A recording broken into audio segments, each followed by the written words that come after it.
Hi, everyone.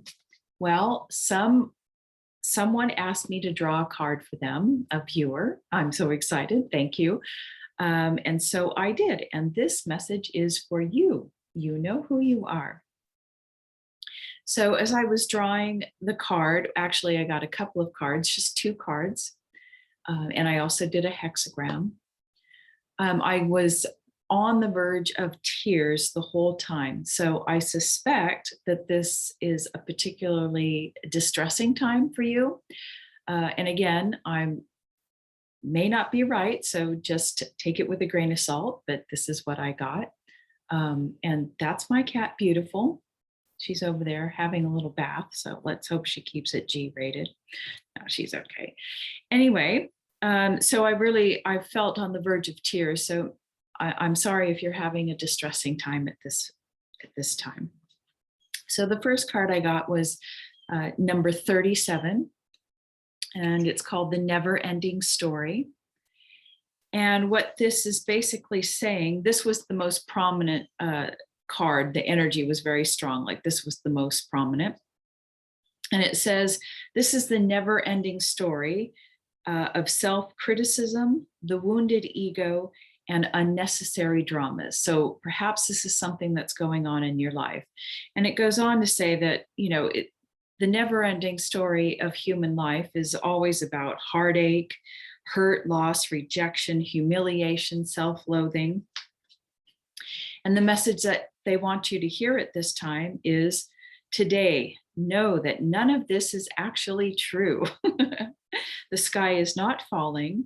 The voice you hear is just a small, scared, conditioned part of you that got stuck in a lie and wants to protect you and needs to be seen as a victim. Love that lost piece of you. Fear is all it knows. Distorted guidance is preventing you from being true to yourself. You are not your story. And the narrator is simply the voice in your fearful part, small and vulnerable and easily soothed. So that's the first message. Okay, so there's a story. Something has happened, and the hexagram will address what has happened. And your ego mind is beating yourself up. You're a horrible person. How could you do that? Don't worry, that's just the scared part of you. And I'll talk more about that in just a second. The second card I got, so the first number I got was 37. Okay, remember 7. And the next card I got was 17. So another 7, so 2 7s. I'll talk about that in a second. So this card, number 17, is called The Fates. And the essential message is fate, karma, acceptance. You're experiencing a fate or a karma, a little bit of blowback for what has happened, which the hexagram will cover. And basically the message here says the serenity prayer sums up the meaning of this card. And I'll just read that to you.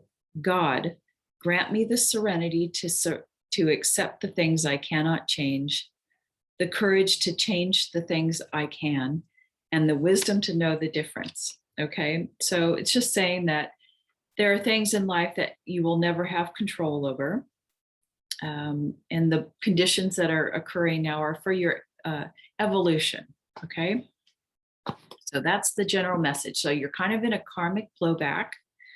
And your ego mind is really beating you up, making things even worse. And what I want to talk about, the 2 7s, the 37 and the 17, at the base of all of this, which is one of the cards alluded to, is the number 7. And the number 7 deals with a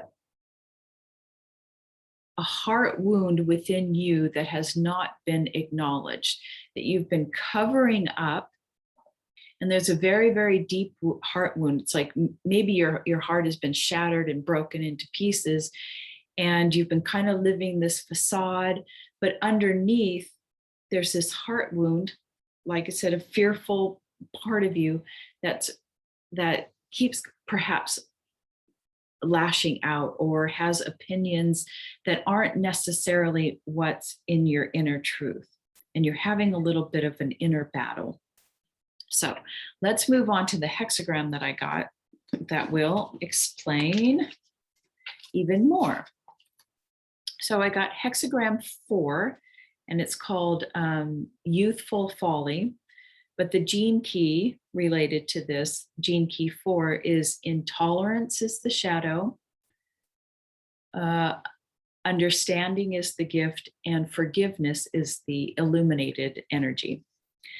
So this hexagram is talking about, and it's totally is correlates with the card. So the entire message was very succinct and yeah, all matched. It says, the sage says that you're meeting your cosmic limit in a form of adversity. That's a beautiful way of saying you're in a karmic situation. You're getting back from something that you've done. And it says, perhaps you have transgressed past the cosmic laws of peace and harmony and the Tao. You've done something, when they talk about a transgression, they mean kind of a careless indifference, an attitude of careless indifference, or a use of power through your mind or your words against someone, another person, nature, or yourself. Okay, and so you've reached your cosmic limit, and the cosmos is kind of trying to hold you back until you become aware of it. And the moment you become aware of it and feel a bit of remorse, no regret, no beating yourself up, it will ease, but it's waiting for you to kind of see where you've gone wrong. It says you've been ignoring your cosmic limits, and it's saying, you know, the inner truth of the situation, but you're kind of ignoring it. You're being very stubborn. And the message, I got line 6 for this hexagram, and it says, it is not anyone's job to punish another, but your job is to say your inner no to that other person or the situation that is perhaps transgressing against you or something that you don't like.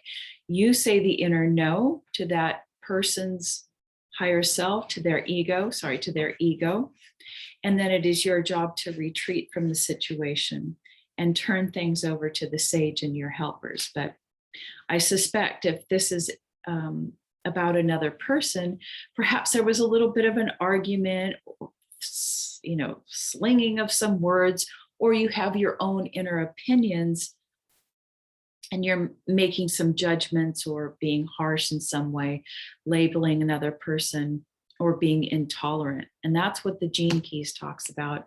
It's when the mind can come across somebody or something that it doesn't like, and it will create this whole illogical pattern, but you will feel it's logical, of all the ways and reasons why you shouldn't like this person and why your behavior is justified or your judgments are justified. So you're having a little bit of intolerance, and it's just this mind that is trying to protect itself from this deep inner broken heart.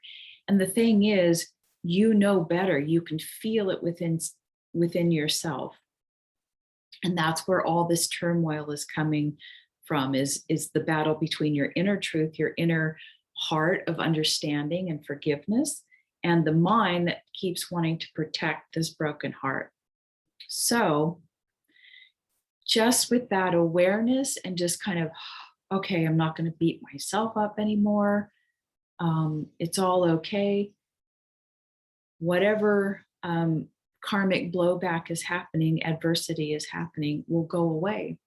And you must say the inner no to your own ego mind that is telling you, perhaps if this is happening, you know, oh, you're so stupid, you did it again, blah, blah, blah. You have to say no to that. No, no, no. And in those situations when our ego mind is desperately trying to condemn us for doing something wrong, making us feel guilty. Oh, we're not a spiritual person, whatever. You know the story. We've all had it. The I Ching talks about that it takes 3 minutes of us saying the no for it to totally dissolve that pattern. So we can say the inner no, and then maybe 5 minutes later it comes back, or 2 minutes later, or 30 seconds later. If we can hold that no for a duration of 3 minutes, then it dissolves that ego aspect. Maybe not forever, but for that situation. So you won't have that ongoing, mental chatter. Okay, well, I hope I read the cards correctly, and I hope this helps you in some way. And I really appreciate you giving your trust in me to pull a card for you. So I hope that benefits you. Okay, until next time, bye.